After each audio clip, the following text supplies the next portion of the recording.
যুবক যারা ফজরের নামাজ পড়ো না, তোর চাইতে বড় গাদ্দার গাদ্দার এই জমিন আর কেউ নাই। না ফরমান কি বড় গাদ্দার, তোর চাইতে বড় ঘাটতারা বেয়াদব এই জমিন আর কেউ নাই।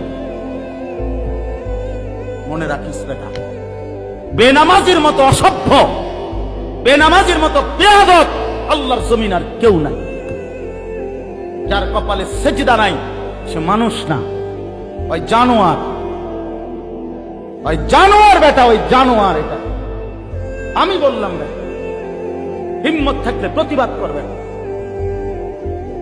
যে কপালে সেজদা নাই ওটা শয়তান, শয়তান, এটা ইবলিস, এটা ইবলিস, শয়তান, এটা শয়তান, শয়তান। এটা কেন সেজদা দিবা না? এই নাফরমান, তোমরা যারা সেজদা দাও না কেন দিবা না বলেন, বলেন।